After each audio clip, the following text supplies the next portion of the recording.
Well, welcome back to Whiskey Provisioner. We're at West China Tea, where we're getting an extension on life and living, where we can come here and do a few more episodes with Sohan. And today we've got Caleb in as a guest, and he brought us a special gift. And Sohan, what kind of tea do you think is going to go with this? So it's a new tea. It's a new Yuan Sheng Tuo. It is for fans of the company, the type of tea that this is Yuan Sheng Tuo, which is a very distinct artisan style of Pu-erh fermentation that is only performed by Li Shulin. He invented the technique, and he's the only person that I know of who does it. And it involves, this looks like it's a cake of tea like that first one we had, but it's not. It is a chunk of tea that just grew together. So he aged the leaves. So normally Shu Pu-erh, you age it by wetting it down and then you turn it like compost, and so the leaves all end up loose because you're always turning it. You're breaking up those clods. Okay. But this is like one big clod. You don't ever turn it. You let it sit there and you cover and uncover it to control the humidity and control the fermentation process. Small batches, 10 kilos, usually a 10 kilo or smaller batch, very, very small, compared to like a 100th of the normal size, because you're normally working with a ton of leaves. A metric ton. So 10 kilos is literally 1/100th of the scale of tea being produced. So what this is a hyper artisan micro batch of fermented Pu-erh that is produced without turning it in order to emulate the character of naturally aged Sheng Pu-erh, like the first tea that we had, the 2005 Dum Roy, naturally aged. Nobody is turning those leaves. It's been pressed into a cake for almost 20 years now. And so no one is turning those leaves, and that means that the microbial ecosystem that makes up the character of that tea, that contributes to the character of that tea, is going to be proceeding in an uninterrupted way. The environment's not being disturbed, so you have mycelial networks able to form. And I'll pass this around. You can see that this has these microfibers, these fibrous mycelia growing, and that's what's sticking the leaves together. And so you've got these microbes actually sticking the leaves together, and that's what makes it a chunk like that. It's reminding me of that furriness that you got from that silver needle with that little fuzziness to it. Yeah, but it's different because the silver needle is just the trichomes of the living plant. This is actually going to be related to the mycelial growth in this chunk of tea that is inoculated with these microbes, including fungus, including yeast, including mold, including bacteria. Yeah. You've got all these different organisms that are contributing to this character. Mycelium, from my understanding, those are the shoots that come out from fungus, the way that fungus spreads. Like the roots of the mushroom? Yeah, it is the fungus. The mycelia is the fungus. The mushroom is just the fruiting body. Okay. So if you're talking about a plant, you've got the plant itself, and then the mushroom is just the flower. Okay. The plant is what's always there. The flower shows up for a couple weeks out of the year, but the plant is underground. The mycelia is underground. So this you got hyphae, which is the individual strands of these filamentous growth that makes up the body of the fungus, the existence of the fungus, and so this is holding all these leaves together. So this is a hyper artisan micro batch. It's very difficult to produce. It took him 5 years. I met him when he was 2 years into a 5-year research and development process of developing this style of tea. And now he's 12 years or so, 14 years into this, and he has really mastered it, and it gets better and better every year. We'll probably keep calling this witch's butter because it's coming up on spooky season. The last batch, we give every batch a different name because they're so distinct from each other. Even two batches from the same year sitting next to each other, aging next to each other, are going to taste different because they're physically separated. You're going to get a different microbial ecosystem in each one. So we've got the tradition of giving each batch of Yuan Sheng Tuo its own name. But that was back when Li Shulin had multiple batches in a year. Now he has one batch per year since the fire. Since his fire burned down all his operations. So now he's doing one batch of Yuan Sheng Tuo per year, so it's serial and not parallel batches. So now we're thinking about leaning into, if it tastes enough like the tea that we called witch's butter, to the point where someone who has had the original witch's butter orders it and drinks it, and they're like, yeah, this is close enough. tea's different year after year, just like whiskey. You know, each year is going to taste different. Okay. So people expect a little bit of travel in the profile. As long as it's within tolerances, we're probably just going to keep calling it witch's butter, which is the name of a mushroom, because that was a really popular tea. The name was really good. And so this is maybe witch's butter batch 2 for 2024. Okay. So this is seasonal. It comes to you around October or around the fall? No, it's when we get it. It's when Okay. we can get it. This is a new batch. This batch has been done probably since the spring, but this is our first time actually ordering it. And yeah, I like it a lot. It's really good. It's definitely different enough than the last batch of tea that we called witch's butter, but it also has a lot of similarities insofar it's really dark. Cool. I'm actually wondering if we're ever going to get to the end of Sohan's knowledge. So in the comments, make sure that you ask him more questions and interact with us. You've brought a whiskey that is also a special release that you're only going to get once a year. And this one, you're only going to get it in one place from what I understand. Yeah, so I know a lot of people have probably seen this before. This is a Midwinter's Night's Dram. The thing that makes this special than the other Midwinter's Night's Drams that you might find in your local store for marked up prices is that this is the Encore, and it was only made one time and was a one-time release at the distillery only. And what makes it different is that they used finished white port barrels. So this is only white port. The Midwinter's Night's Dram, the regular release that comes out every year, they use a blend of white, red, and I think another kind of port in there. Barrels. Yes, port barrels to finish their rye whiskey in. So they're taking the rye whiskey, they're aging it in whatever they're aging it in. Yeah, they take their rye whiskey that's aged, and then they're moving it into port wine barrels, a variety of port wine barrels. But this one's just white. And this one, they took out the white port, and they're like, this is really good. We got to just bottle this on its own. And so that's what they did. So this is scooped off of a normal production. They took a small segment of this much larger production, and they're sequestered it. And they're like, this is special. We're going to sell this by itself. Kind of, that's what Pappy is, right? Right. Well, that one is actually going to be hand selected by a member of the Van Winkle family. Right. They're going through the stocks at Buffalo Trace to try to recreate the historical release. But it's still like you're taking It's a a particular curation. segment of a much larger production and giving it by itself. Correct. Okay. Yeah. That So makes they're like, sense. instead of putting this into the regular Midwinter's Night's Dram that they release every year, we're going to hold this to the side because we feel that this is really special, and we're going to make it a distillery-only release. There's very limited amounts. Does it say how many bottle counts on that one? I remember at the time that I went and picked it up, but I don't. I have ties to Utah. I grew up there. Oh, word. So it's kind of easy for me to go out there every holiday and get some of these special releases. Not So- many This is a distilleries. rinse. This is for the toad. Okay. Not many distilleries in Utah, I would suppose. Not as many as out in Texas. Yeah. Yeah, they've got that. They've got the the low proof beer out there. Yeah, You've got to get a sponsor to go into a bar. Mm-hmm. That's wild. I've made it out to southern Utah. I've been to Arches. Mm-hmm. My ex was a park ranger at Arches, so I love Utah. I had a great time there. It's a beautiful, beautiful state. Yeah, I love it. I remember that the culture around alcohol is definitely influenced by the Latter-day Saints, and I got respect for that. Even in Texas, there are dry counties where you go into a bar or a restaurant, you need to have somebody vouch for you to get a drink. And that's the only way you're going to get a drink in a dry county. Jack Daniels is produced in Tennessee in a dry county. You For real? Yeah, you can't drink Jack Daniels at Jack Daniels.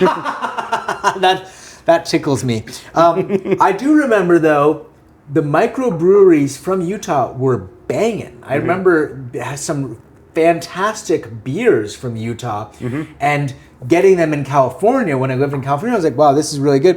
And then I was like, well, if you go to Utah and you want to get the same beer, it's going to be lower alcohol content, a lower ABV. So I think it's really cool, hearing about the distillery, the whiskey scene in Utah. That's really it. Do they do the same thing with whiskey where you got to get it at lower proof? No, they've actually, Utah's laws have changed drastically Okay. over the last 10, 15 years. Okay. So yes, it used to be when I was growing up, when I was 21 in Utah, I grew up in Utah, so I wanted to go explore. I'm like, hey, I'm 21, I can go do this fun stuff. I used to have to go buy a membership to go to a bar.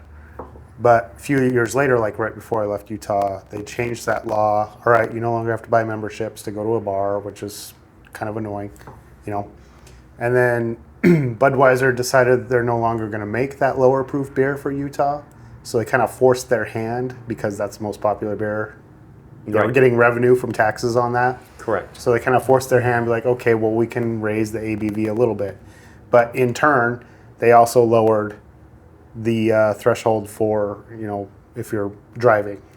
Instead of 0.08, it's 0.05. So Yeah, get an Uber. You Yeah. know? I mean, fundamentally, if you're Mormon, you're supposed to drink any alcohol at all, no matter what the proof. Right. So for those who drink, let them drink their Yep. full proof alcohol. And for those who don't, let them make their own decision about their own, that's between them and God, Yeah. as far as I'm concerned. yeah. And the temperance movement actually forced a lot of this stuff to happen. When Prohibition shut everything down, the federal government said, you know what, let's not regulate this, let's have the states regulate this. And some of the states turned around and said, that's a political hot potato. Let's let the counties regulate this, because if this is a particular, churchy area, let them have their own regulation for their own little county. And that way we don't have to worry about it. And that's how you get different liquor laws from state to state. The liquor stores have different rules from state to state. That's bars and democracy in restaurants. action, as far as I'm concerned. Exactly. Those people have the right to decide their own rules around what people are allowed to buy and consume in their county, and God bless them for it. And vote with your feet. Vote with your feet. Vote with your feet, and vote with your dollar. Yeah, vote with your money. Yeah, vote with your money. But I'm super excited. Well, yeah, Utah whiskey. How about that? Yeah. Well, I'm an adopted Texan, so I go back to my roots sometimes. Well, and it's interesting because I always say tea is inclusive in a way that alcohol is not. If you're an observant Muslim, you're not going to sit down for a drink. If you're an observant Buddhist, you're not going to sit down for a drink with someone, but you will sit down and drink tea. But LDS, Latter-day Saints, Mormons, what people call Mormons, are one of the few groups that are not supposed to drink tea, but they do. They do. They come here and they do it. We got a lot of actual members who are either practicing or former Latter-day Saints, and they do drink tea. They will break the soft prohibition against hot beverages and drink tea. What's their name? Call them out. My Yes, name. blackmail. No. I'm not here to dox them. I'm not doxing them. Take pictures. But the thing is, it's not a hard prohibition. It's a soft prohibition. Yeah. And they will break it. And I think that a lot of them do see it as like a great way to socialize around a beverage that without going all the way and drinking alcohol. And we do have active Latter-day Saints, practicing Latter-day Saints members, and I respect everybody's spiritual practice. Right. I respect everybody's religion and their desire to follow that to whatever is spiritually satisfying for them. Right. But they do come in here and they drink tea, and so and I'd say that they're overrepresented. I don't think we have a huge LDS community here in Austin, but we do have a pretty big LDS community here at the Tea House. So I just want to respect connection to that, and I'm going to let y'all smell this. I'm looking forward to this because just nosing the rye, Great. I'm getting some really nice fragrance and some tea type notes from the rye Let's see. on the nose. Yeah, I love rye. Yeah. You know that. You know I love rye. I had to bring a rye because I knew you were a Thanks, big buddy. rye fan. Appreciate you, bro. You're in on the war. So I'm gonna taste this witch's butter first. Maybe we'll call it witch. I was gonna call it goo-goo, which is part of the word for mushroom because it's kind of mushroomy. I was saying earlier I like Season of the Witch.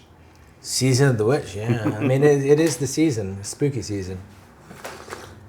All right, I got you, bro. I got you. It's nice. It's really good. It's a good one. Every time we get a Yuan Sheng Tuo, it is different. It is just like a roulette game, It's a crapshoot. It's never bad, but it's always different. And Pu-erh, fermented Pu-erh, Shu Pu-erh, people, and especially in the West, really want it to be dark. They want dark, they want rich, they want, just like when people are looking for Isla, they want smoke, they're looking for that smoke. but people who are looking for Pu-erh in the West are really looking for darkness. And the Yuan Sheng Tuos tend to not be as dark as the traditional Wodui turned style Pu-erh that you'd get from just like a factory cake. But this one's really dark. And it hasn't opened up yet. It hasn't fully opened up yet, but I'll give it one more. I'm going to give it another long one. And here, give it another... What's the flavor of the incense that you have behind you? Oh, that's just Nag Champa. So it's just Nag Champa. You know, it's just basic Nag Champa. So, Pu-erh, Shu Pu-erh is not a fragrant tea. You know, it's very flavorful. It's got that rich, deep body, that earthy petrichor body. So I got some incense for Guanyin back there because I hadn't had a chance to today. I've been watching my daughter all day long. And, you know, we did babies and tea this morning. So I didn't get a chance to light incense for Guanyin. So I took the time while we were taking a break to do that. This is actually helps the atmosphere, what's going on, what you've had before doing these tastings, what you've eaten before, the spirit of the place. These are all going to affect the experience. So this is creating a new atmosphere inside of the whiskey and the tea, and being with you guys, enjoying this. So this is fun. It's a new added dimension that I didn't expect while we were going to taste tea and whiskey. Honestly, I like it. I think, I mean, the point of whiskey, in my opinion, is to share it with friends. Absolutely. So, and when I'm drinking like a whiskey at home, I get a totally different experience than when I'm drinking with someone that I enjoy their company. Absolutely. Likewise. Cheers to that. Yeah. Cheers to that, my dudes. And even at the tasting room, the experience around the tasting room and everyone trying the stuff, and this was my favorite. And I went home with a bottle, and when you get home, it's different. Tea, same with tea. People say that all the time. That's why I teach classes. Because like, well, you had it served by a professional. You know, so it's going to be different. But there's a word and there's a phrase in Chinese that actually comes to us from Japanese tea culture. In Japanese, they say ichigo ichie, one time, one meeting. Yeah. And that's from Japanese tea culture. But we use it in China. We've adopted it in Chinese, and you see it on the wall in a tea house. You see it in calligraphy on the tea house. Ichi yihui, one time, one meeting. This kind of very kind of scientific desire to isolate the essential quality of a tea or a whiskey and kind of taste it in a clean room, you know, taste it and get the essence of it separated from any kind of environmental, well, there is no separate from the environment. right. You are never tasting tea in a vacuum. You're never tasting whiskey in a vacuum. Your experience of a thing is always going to be influenced by the set and the setting in which you experience it. Yeah. And instead of trying to run away from that and get this kind of completely neutral, true experience of it, accept that every time you taste something, every time you experience something is a completely unique experience, because you will never be the same person again. You could keep every single attribute, every factor the same, and put on a hazmat suit and go drinking in a clean room with no dust in it, and the same temperature, the same glass, everything. But you're not the same person that you were the last time you did it, and so it's completely futile to try to get the pure experience of a whiskey, the pure experience of the tea. It is always going to be inextricably tied to the people, the place, and your mental and psychological and emotional state when you drink it. And it's sitting here in a bottle, but it is still doing something. It's not here frozen in time. It is changing. So that's one of the things I wanted this to be spontaneous, and to have a place where we can try these things. There's a gentleman out there who does something called the Whiskey Bible. Do you know what's his name? No, I don't. I got the wrong person. I got Fred Minnick on my mind, and I It's can't not Fred Minnick. Yeah, it's not Fred Minnick. But he has a particular method of tasting so that he's always comparing apples to apples. He'll only drink it at a certain temperature. He has a methodology to it, and so if it's too hot, he'll cool it down. If it's too cool, he'll warm it up. Only out of the bottle at the proof that it came from, because that's what they intended. And this is a way for somebody who's like hyper, almost autistic in a way, because this is my method, and it can be too regimental. Right. And I respect that. Like, my background is in science. My degree is in science. I'm a biologist at my heart of hearts. I'm a biologist, and so I appreciate that scientific approach. And part of being a good scientist is understanding the limits of the scientific method, the scientific conditions. You can only control so many factors. And when you're talking about something like whiskey or like tea, the data that you're gathering is ultimately subjective. What you are trying to achieve and what you're trying to enjoy is an ultimately subjective experience, and you need to accept that. That doesn't mean you shouldn't try. I appreciate people who take this scientific, rigorous approach, controlling for as many factors as they can, taking good notes, etc., and accepting that you're only going to be able to control so much. There's going to be a degree to which your mental state, your psycho, the weather outside are going to affect that way that things comes out, and you're not going to be able to isolate the pure essence of something. You know? To me, this is a really good example of first impressions or lasting impressions, because a lot of times the first example of something that you try can form your impression of that entire product line. One of them I need to go back and revisit is Smoke Wagon. A number of people have been talking about Smoke Wagon and saying, you know, that they're getting really good impressions from it. My last impression was probably 4 years ago from Smoke Wagon, and I found it a little bit rough. It needed a really good splash of water to open up.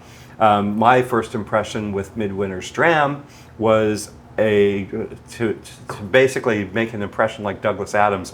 It was a brick of fruitcake wrapped in cloves. And smucked me around the head.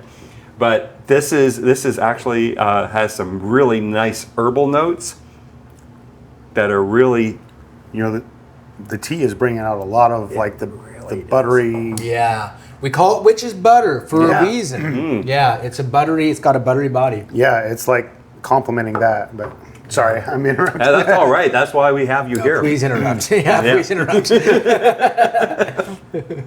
No, this is a good compliment. I think it's bringing out something different in the tea that I had not had before, or different in the whiskey that I had not had before. You know? Yeah. So. Yeah, there is an oil that clings on the background.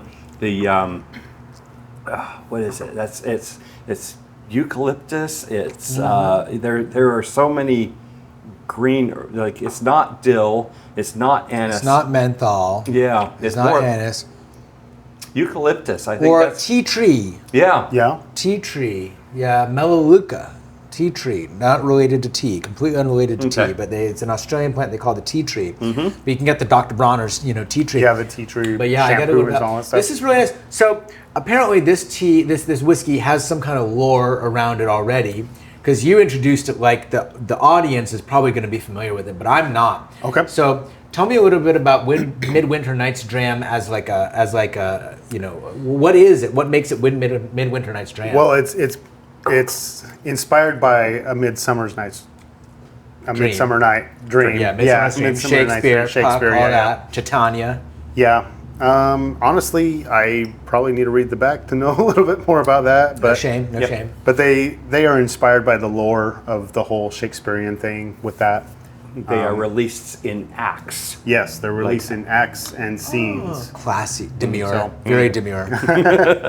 So, like this year, I believe we should be seeing Act 13. Yeah, you're probably in that area. The one I had, I think, was Act 8. Act 8, yeah. Yeah. They've got an excerpt. If we shadows have offended, think but this, and all is mended that you have but slumbered here, all these visions did appear. Great, love that. They've got here's the notes they've got. Okay. Well, y'all do your notes first, and then I'll do them. Ready? Well, I had the eucalyptus, and you had the tea tree oil, and there is a dark tea note to this, even though we're in a tea house. I'm getting the. Have you ever had those cotton candy grapes? I love those. Oh, yeah. I love those. Getting those Dill on the pickle. nose. There's dill pickle in this. Yeah, a little bit of dill. Dill The dill. pickle? Yeah, smell, especially on the smell. Smell for the dill. Yeah. But in the back... I don't know about that. You're wrong. Some nice wood oils Bread on the and butter finish. pickles, maybe. Wood oils on the finish. I would agree. Here's what they think. Here's what Laura Lindley thinks. yellow stone fruit. So I guess that's like a peach or nectarine. Earl Grey tea, candied ginger and marzipan. I I can see fucking the hate ginger. marzipan, but I like this whiskey. I'm not getting a lot of the marzipan. Yeah, I don't get Sam. marzipan, I can but see I'm the glad I ginger. don't because I fucking hate marzipan. Yeah. Yeah, what's up? Yeah, that's one of the flavors that comes through is like coconut type of flavors from the oak aging. I like it. It's great. I think it's great. It's got for a rye, it's definitely got a lot of like fruitiness. I guess what they were calling that yellow stone fruit. I'm definitely getting a lot of that. I get that rye taste that I love, but it's not like super rye-y.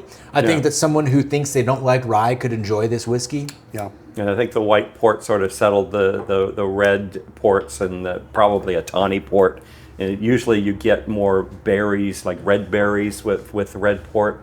This is, I'm not really getting that.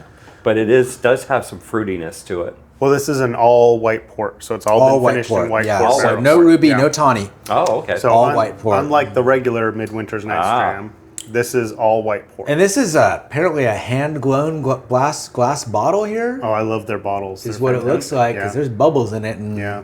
and everything. So that's classy. Yeah, chunky bottles. 101 proof. Yeah, the proof is really good. It's good. I like it. It's very nice.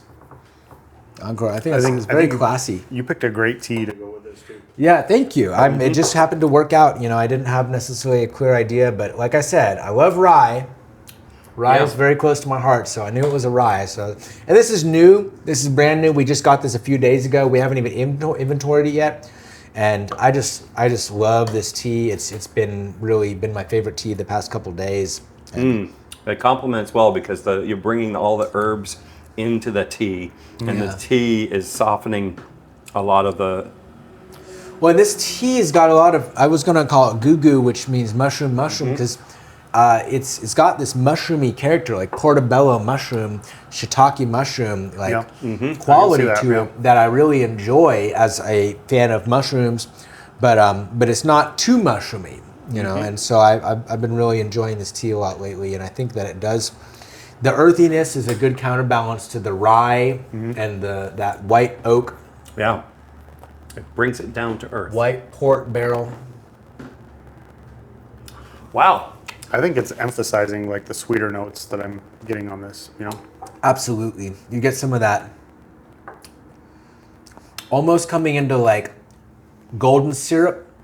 You know, golden syrup, like the light molasses. Yeah. Not molasses, but golden syrup, and maybe even a little bit of like really light maple. No offense.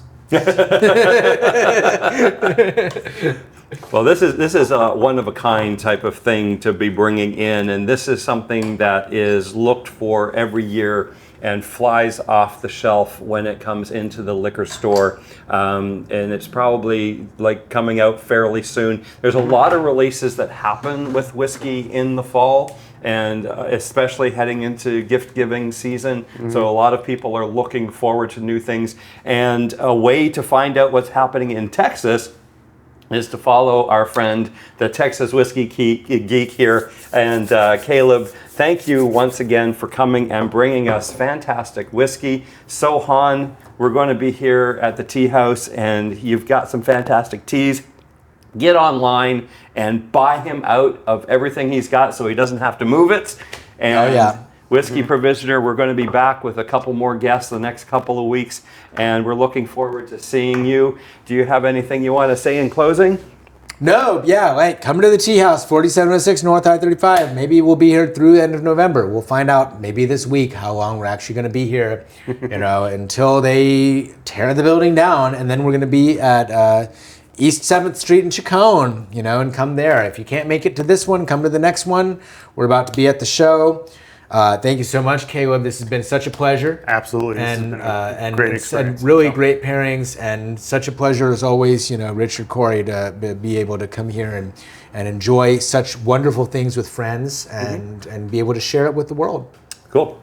So follow us wherever you see us, and like and subscribe. Cheers. Cheers.